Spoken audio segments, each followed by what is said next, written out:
Hello everyone, this is Yog Maya and welcome back to my YouTube channel Let's Learn with Yog Maya।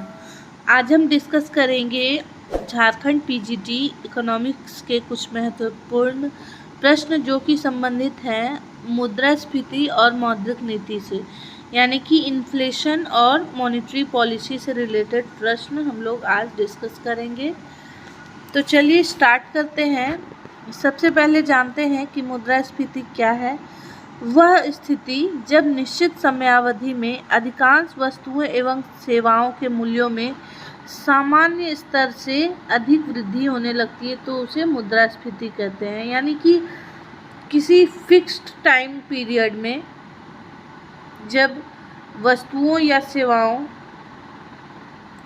Goods and services के prices में normal जो range है, सामान्य जो स्तर है, उससे अधिक वृद्धि होने लगती है। सडनली प्राइसेस में वृद्धि होने लगती है। जैसे कि हमने देखा कि जो है सामान्य स्तर से पेट्रोल की कीमत 60-65 रुपये लीटर थी तो वो बढ़कर अचानक 100 रुपये पहुँच गई। तो उस स्थिति को क्या कहते हैं? इन्फ्लेशन कहते हैं, मुद्रास्फीति कहते हैं, है ना। तो इस स्थिति में क्या होता है, वस्तुओं की जो मांग है वो बढ़ती है और वस्तुओं की जो आपूर्ति होती है वह घटने लगती है। और इन दोनों स्थितियों के सम्मिलित प्रभाव का क्या होता है परिणाम, कि जो है वस्तुओं की कीमत तेज़ी से बढ़ती है और इस स्थिति को हम लोग मुद्रास्फीति के नाम से जानते हैं। तो चलिए इस मुद्रास्फीति पर आधारित प्रश्नों को हल करते हैं। सबसे पहला प्रश्न है, भारत में मुद्रास्फीति दर की माप किस आधार पर की जाती है?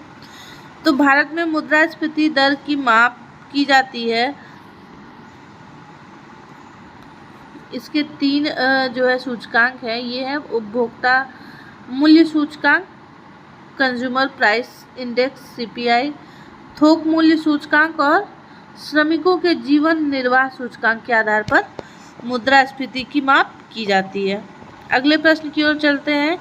औद्योगिक कर्मकारों के लिए उपभोक्ता कीमत सूचकांक जो है consumer price index for industrial workers कौन जारी करता है? तो मजदूरों के लिए कि यह सूचकांक जो है श्रम ब्यूरो जारी करता है। नेक्स्ट है औद्योगिक उत्पादन सूचकांक, इंडस्ट्रियल प्रोडक्शन इंडेक्स का आधार वर्ष क्या है? तो आधार वर्ष इसका रखा गया है 2011-12, है ना। नेक्स्ट है मुद्रास्फीति के कारण अर्थव्यवस्था में क्या परिवर्तन आते हैं? तो हमने ऊपर डिस्कस किया कि जब मुद्रास्फीति की स्थिति आती है तो वस्तुओं का मूल्य में अचानक वृद्धि देखी जाती है और मुद्रा मूल्य में कमी आ जाती है, यानी कि जो है करेंसी का डिवैल्यूएशन हो जाता है। नेक्स्ट है फिलिप्स वक्र क्या दर्शाता है? तो फिलिप्स वक्र एक विशेष प्रकार का वक्र है जो कि मुद्रास्फीति और बेरोजगारी के दर के मध्य संबंध को दर्शाता है। अगली जानकारी दी गई है, अप्रैल 2014 से पहले थोक मूल्य सूचकांक WPI भारतीय रिजर्व बैंक द्वारा मौद्रिक नीतियों का निर्धारण मानक था। उर्जित पटेल समिति की सिफारिशों के पश्चात इसे बदलकर उपभोक्ता मूल्य सूचकांक CPI कर दिया गया है। यानी कि थोक मूल्य सूचकांक को बदलकर जो है ये जो है आधार था मौद्रिक नीतियों के निर्धारण का, लेकिन इसको बदलकर अब क्या कर दिया गया है, उपभोक्ता मूल्य सूचकांक यानी CPI, और यह किया गया है उर्जित पटेल समिति की सिफारिश पर। अगले प्रश्न पर चलते हैं। वाणिज्यिक बैंक, कमर्शियल बैंक सरकार को किस माध्यम से उधार देते हैं? तो ये बैंक जो है सावधिक तरलता अनुपात स्टैट्यूटरी लिक्विडिटी रेशियो SLR के आधार पर बैंकों को जो है उधार देता है। जो भी SLR का परसेंटेज होता है उसी आधार पर उनको लोन मिलता है। भारत में व्यापारिक बैंकों की देनदारियों में सबसे महत्वपूर्ण अंश किसका है? तो सबसे महत्वपूर्ण अंश है फिक्स डिपॉजिट का, FDs का, सावधि जमाओं का, है ना। नेक्स्ट आगे बढ़ते हैं। जो है एक दिया हुआ टेबल जिसमें दी गई है प्राथमिक वस्तुएं, उसके बाद ईंधन एवं ऊर्जा, विनिर्मित उत्पाद और प्रमुख समूह जो है ये वस्तुओं के हैं, वस्तुओं की संख्या और भारांश जो है ये टेबल दिया गया। तो इस टेबल को आप ध्यान से देख लें, ये परीक्षा के लिहाज से ये डेटा इम्पॉर्टेंट हो सकता है। हाँ, अगले प्रश्न पर चलते हैं। वह स्थिति जब मुद्रास्फीति, इन्फ्लेशन एवं मुद्रा संकुचन, डिफ्लेशन की अवस्था साथ साथ उपस्थित हो तो उसे क्या कहते हैं? तो जब इन्फ्लेशन और डिफ्लेशन दोनों साथ साथ होता है तो इसको स्क्यूफ्लेशन कहते हैं। ठीक है, इसको कहते हैं स्क्यूफ्लेशन। नेक्स्ट है मुद्रास्फीति एवं मंदी, रिसेशन के साथ साथ उपस्थिति क्या दर्शाती है? तो यह दर्शाती है गतिहीन स्फीति को, यानी कि स्टैगफ्लेशन को। अगला प्रश्न है ऋण की सीमाओं में परिवर्तन करना शाख नियंत्रण की किस रीति का प्रयोग द्वारा संभव है? तो यह है गुणात्मक शाख नियंत्रण, क्वालिटेटिव क्रेडिट कंट्रोल द्वारा संभव है। नेक्स्ट है अपस्फीति, डिफ्लेशन के कारण बाजार पर क्या प्रभाव पड़ता है? तो डिफ्लेशन के कारण वस्तुओं एवं सेवाओं के सामान्य कीमत में सतत गिरावट हो जाती है। जिस प्रकार मुद्रास्फीति जो होती है इन्फ्लेशन में वस्तुओं एवं सेवाओं के सामान्य स्तर से अत्यधिक वृद्धि देखी जाती है उनकी कीमतों में, और यहाँ डिफ्लेशन में उनके कीमतों में लगातार गिरावट देखी जाती है। अगली एक जानकारी दी गई है, भारत सरकार द्वारा प्रत्येक 5 वर्ष में एक बार मुद्रास्फीति लक्ष्य निर्धारित करने का प्रावधान किया गया है। इस लक्ष्य के तहत 5 अगस्त 2016 से 31 मार्च 2021 तक अवधि के लिए 4% उपभोक्ता मूल्य सूचकांक निर्धारित किया गया, जिसमें ±2 का अर्थात यानी कि 6 और न्यूनतम जो है 2% का उतार चढ़ाव हो सकता है। मुद्रास्फीति की इस लक्ष्य को भारतीय रिजर्व बैंक अधिनियम 1934 के अंतर्गत 1 अप्रैल 2021 से 31 मार्च 2026 तक की अवधि के लिए पिछले 5 वर्षों के समान स्तर पर रखा गया है। यानी कि जो है मुद्रास्फीति लक्ष्य अभी भी 4% तक बरकरार है, और जिसमें ±2 का अंतर देखा जा सकता है। नेक्स्ट है स्थायी मुद्रास्फीति, कोर इन्फ्लेशन की गणना में क्या शामिल नहीं किया जा सकता है? तो कोर इन्फ्लेशन में खाद्य पदार्थ तथा ईंधन घटकों को जो है नहीं शामिल किया जाता है। अगला प्रश्न है मौद्रिक नीतियों की समीक्षा कितने अंतराल पर की जाती है?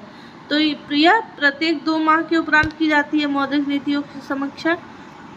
अगला है नकद आरक्षित अनुपात, कैश रिजर्व रेशियो और खुला बाजार कार्रवाई, ओपन मार्केट ऑपरेशंस किस चीज़ के साधन है? ये है मौद्रिक नीति के साधन। नेक्स्ट है मौद्रिक नीति, मॉनेटरी पॉलिसी का निर्माण भारत में किसके द्वारा किया जाता है? तो यह किया जाता है भारतीय रिजर्व बैंक द्वारा। हाँ, रेपो रेट का नियमन कौन करता है? Reserve bank. चाहे वो रेपो रेट हो, चाहे रिवर्स रेपो रेट हो, चाहे जो है बैंक रेट हो, SLR हो, इन सभी का जो है नियमन जो है RBI ही करती है। अगला प्रश्न है भारतीय रिजर्व बैंक के पास विभिन्न व्यावसायिक बैंकों की कुल जमा आरक्षित राशि का निर्धारित भाग क्या कहलाता है? तो निर्धारित भाग जो है वह नकद आरक्षित अनुपात कहलाता है, जो कि जो है बैंकों को नकद आरक्षित राशि के रूप में RBI के पास CRR को रखना होता है। अगला प्रश्न है जब भारतीय रिजर्व बैंक नकद आरक्षित अनुपात में वृद्धि की घोषणा करता है तो इसका क्या तात्पर्य है? तो इसका तात्पर्य है कि वाणिज्य बैंकों के पास उधार देने के लिए जो है मुद्रा की कमी होगी। क्यों होगी? क्योंकि उसे ज़्यादा प्रतिशत में जो है RBI को वह मुद्रा सौंपनी होगी। अगला प्रश्न है राज्य भविष्य निधि स्टेट प्रोविडेंट फंड SPF के अंतर्गत सरकार जो मुद्रा किसी कोष में जमा की सरकार जो प्राप्त मुद्रा किसी कोष में जमा किया जाता है उसे क्या कहते हैं? उसे कहते हैं सार्वजनिक लेखा निधि में जो जमा किया जाता है। अगला है भारत में मुद्रास्फीति मापन की सबसे लोकप्रिय माप क्या है? तो यह है कंज्यूमर प्राइस इंडेक्स CPI। अगली एक जानकारी दी गई है यदि किसी अर्थव्यवस्था में वस्तुओं एवं सेवाओं की मांग की अपेक्षा आपूर्ति अधिक हो जाए तो इसकी कीमतों में गिरावट आती है, जिसे मुद्रा संकुचन कहते हैं। डिफ्लेशन की परिभाषा दी गई है। अगले प्रश्न पर चलते हैं। ऑपरेशन ट्विस्ट किसके द्वारा प्रारंभ किया गया है? तो यह आरबीआई के द्वारा किया गया है। अगला प्रश्न है, अनुसूचित वाणिज्यिक बैंक किसानों एवं ग्राहकों को जिस दर पर ऋण देते हैं उसे क्या कहते हैं? तो उसे कहते हैं बेस रेट, है ना, आधार दर। अगला प्रश्न है, उपभोक्ता मूल्य सूचकांक की गणना किस आधार पर की जाती है? वस्तुओं एवं सेवाओं दोनों की कीमतों के आधार पर की जाती है ना। अगला प्रश्न है, भारत में कर्मचारियों के महंगाई भत्ते का निर्धारण का आधार क्या है? तो यह है कंज्यूमर प्राइस इंडेक्स, है ना।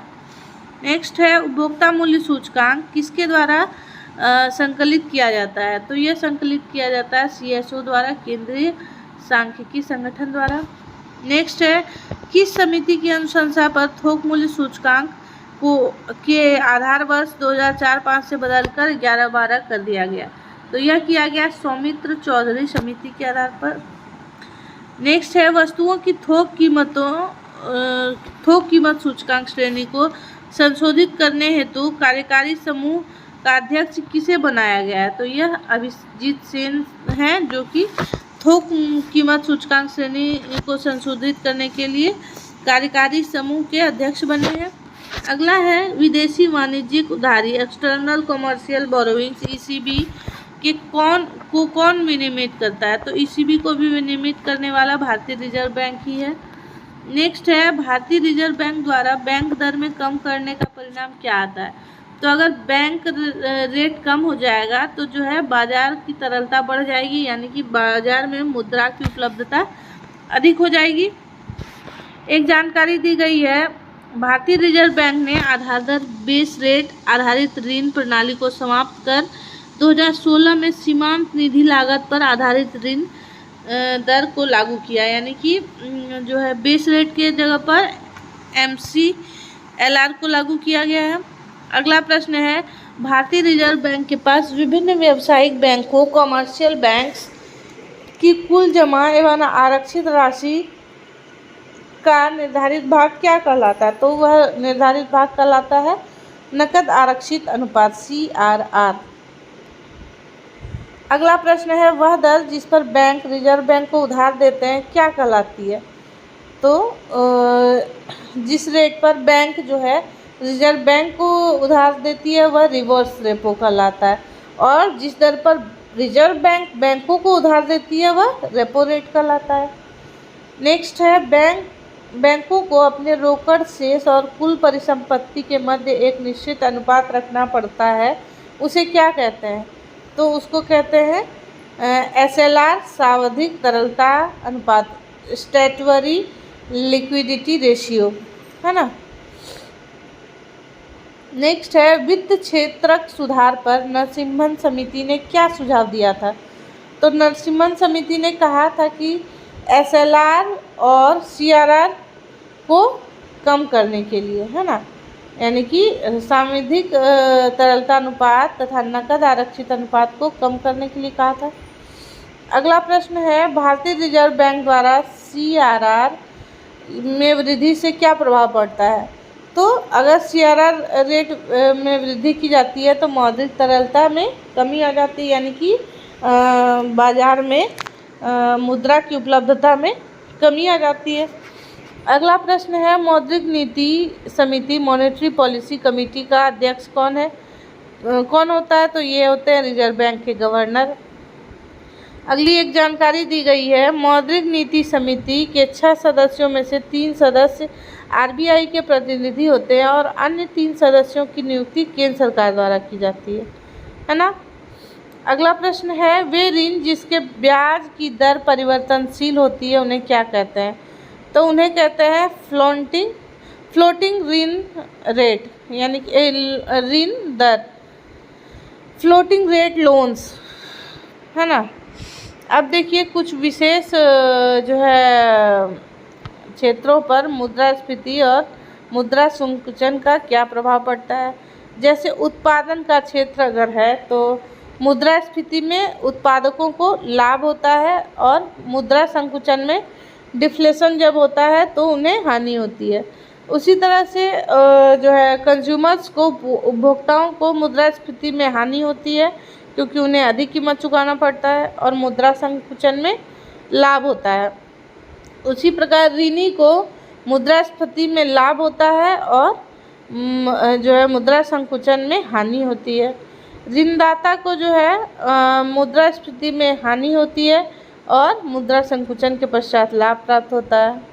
निर्यातकों को मुद्रास्फीति में कमी होती है और मुद्रा संकुचन में वृद्धि होती है। आयातकों को इसके उल्टे जो है मुद्रास्फीति में वृद्धि और मुद्रा संकुचन में कमी आ जाती है। सार्वजनिक बचत जो है मुद्रास्फीति के समय अधिक हो जाता है और मुद्रा संकुचन के समय कम हो जाता है। स्थिर आय समूह जो है उनकी मुद्रास्फीति में उन्हें हानि होती है और मुद्रा संकुचन में उन्हें लाभ होता है। व्यापारी वर्गों को मुद्रास्फीति के पश्चात लाभ होता है और मुद्रा संकुचन में जो है उन्हें हानि होती है। पेंशन भोगियों को मुद्रास्फीति से हानि होती है और मुद्रा संकुचन में लाभ होता है। तो इस तरह से आज की क्लास में हमने मुद्रास्फीति और मॉनेटरी पॉलिसी, मुद्रा जो है